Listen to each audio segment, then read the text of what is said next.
Pour ce qui concerne les domaines donc de la fonction publique, pendant longtemps, nous avons passé le temps à mettre en garde un certain nombre d'acteurs. Mais nous avons compris que le phénomène est tellement profond. La corruption, la mauvaise gouvernance dans les différentes administrations, le manque d'éthique persiste. Certains organes ont été donc mis en place dans le cadre de la lutte contre la corruption et dernièrement, certains arrêtés ont été pris pour ce qui concerne les primes de dénonciation. Le dernier acte à poser sera fait avant donc, la fin de ce mois. C'est un organe qui devra siéger dans tous les ministères pour s'auto-saisir de certains dysfonctionnements, des actes de corruption et pouvoir agir. Et ces organes seront prêts. Parce que nous avons beaucoup de gros travailleurs aussi dans l'administration, mais qui sont mis à l'ombre, qui sont souvent mis à l'écart. Parce que pendant longtemps, ce sont les plus corrompus, les plus malhonnêtes qui ont été mis à la lumière, c'est eux qui bénéficient de tous les avantages. Et je dis donc aux travailleurs de faire attention à ces individus qui sont en train de perdre leurs privilèges, parce qu'ils vont continuer de vous manipuler, de vous intoxiquer et de vous envoyer dans de mauvais pâturages. Faites très attention à ces individus qui sont en train de perdre leurs privilèges, parce que nous n'allons pas permettre à ce que une soi-disant élite donc, qui avait été programmée s'arroge tous les droits donc, dans nos différentes administrations. Le dernier organe sera mis en place avant la fin de ce mois et le travail réel va commencer. Vous entendrez dire un peu partout à l'issue de ça que nous ne respectons pas certains textes, nous ne respectons pas certaines lois, mais il n'y a pas de loi ou de textes qui tiennent dans cette lutte lorsque c'est pour l'intérêt de la patrie. Qu'ils se le tiennent pour dire donc nous allons aller dans ce sens. Nous avons donc dans le processus du recrutement adopté une ligne de conduite. Nous sommes en train de faire un diagnostic, de vérifier les présences et de voir les besoins. Il n'est pas exclu qu'au cours de l'année, certains concours soient lancés pour augmenter des effectifs dans certains endroits. Certes, il y a eu d'abord une vague de concours qui a été lancée, mais dans tous les milieux, ils sont en train de faire le point. S'il y a besoin, je dis bien s'il y a besoin, nous continuerons encore de recruter pour être à un niveau acceptable et pouvoir faire fonctionner les différents organes donc, du pays pour le bonheur donc, des masses populaires. Dans les domaines donc, de la diplomatie, nous avons opté pour une diplomatie commune dans l'AES. Toutes les décisions vis-à-vis donc, des partenaires, que ce soit africains ou à l'étranger, seront prises à l'unanimité au sein de l'AES. Mais nous avons aussi opté pour une diplomatie de vérité. Nous ne comptons pas nous mettre dans certaines logiques de mentir ou de couvrir la réalité, soit disant que c'est la diplomatie. C'est faux.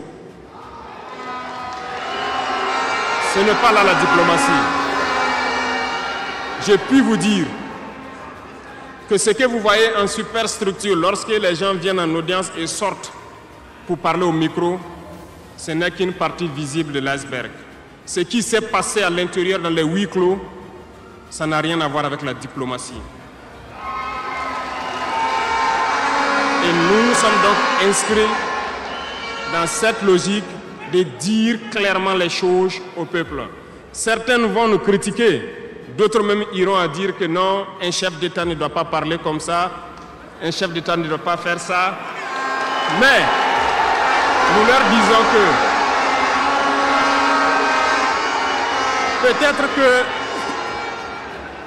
peut-être que ces gens qui critiquent de cette façon lorsque nous disons la vérité, peut-être qu'ils ont une école où ils ont appris à être chef d'État, comment le chef d'État doit être. Sinon, je n'ai pas encore vu cette école. Et pourquoi nous devons ressembler forcément aux autres, faire comme les autres? Nous voulons créer notre modèle, notre identité. Et je pense que le Burkinabé, par définition, c'est l'homme intègre. Nous voulons la vérité. Et lorsqu'il y a la vérité qui sort, même si nous avons fauté, il faut que nous ayons le courage de venir vous dire sur tel côté nous avons fauté, nous demandons pardon. Si vous nous pardonnez, vous nous pardonnez. Mais nous ne voulons plus nous inscrire dans cette diplomatie mensongère. Nous avons, dans une interview, parlé du régime ivoirien. Certains Burkinabés sont montés sur leurs chevaux et critiqués. Je le dis, j'insiste et je persiste. Nous n'avons rien contre le peuple ivoirien, mais nous avons quelque chose avec ceux qui dirigent la Côte d'Ivoire.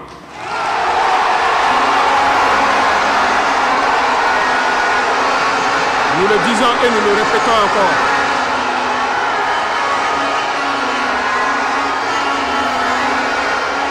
Laissez-moi vous dire quelque chose. Permettez-moi de vous dire quelque chose. Il y a bel et bien à Abidjan un centre des opérations pour déstabiliser notre pays. Personne ne peut le nier et nous vous ferons les preuves dans les jours suivants. Nous vous montrerons des preuves physiques. Vous allez comprendre de quoi nous parlons. Personne ne viendra nous dire qu'au Bénin, il n'y a pas de base française dirigée contre nous. Nous avons les preuves sous la main. 2 bases importantes.